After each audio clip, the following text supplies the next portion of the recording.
Ultimately, Democrats seem to have other priorities. In the middle of a debt crisis, Democrats can't seem to pass trillion-dollar spending bills fast enough.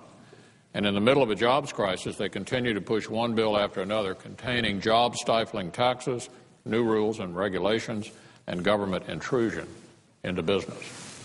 Their signature piece of jobs legislation appears to be a bill that borrows $34 billion from our grandchildren to help folks who can't find a job in the environment Democrats have created over the last year and a half. This small business bill gives us an opportunity to have a real jobs debate.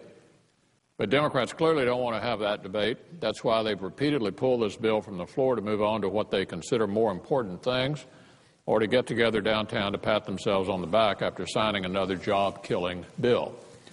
Let's have a real debate about jobs. Let's consider amendments that would help small businesses, amendments like the one Senator Johans wants to offer to eliminate a burdensome paperwork mandate and that small businesses are pleading with us to approve.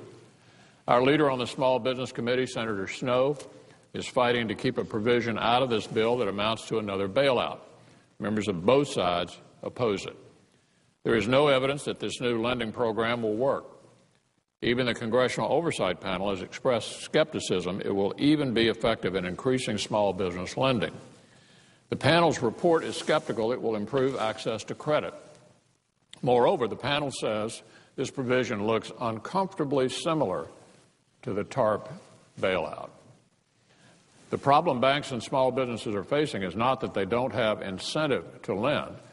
It's that the government is threatening them with a 2,300-page bill full of new rules and regulations while their customers, small businesses, are threatened by pending tax hikes and more government intrusion. For more than a year and a half, the President and his Democratic allies on Capitol Hill have pushed an anti-business, anti-jobs agenda on the American people in the form of one massive government intrusion after another. And then there's a celebration. Here's an opportunity to have a real debate about job creation. Here's an opportunity to do something that might actually make a positive difference. Small business owners are already being hammered by the health care bill. They're about to get hammered by the financial regulatory bill. It's time to do something they actually want for a change. The American people are connecting the dots. They don't think the financial regulatory bill will solve the problems in the financial sector any more than they think the health care bill will lead to lower costs or better care, any more than the stimulus lowered unemployment. Republicans had offered amendments that would create the conditions for a real private sector job growth. If Democrats shared this priority, this bill would have been law by now. Instead, they seem committed to the same approach that's led to 3 million lost jobs in the past year and a half.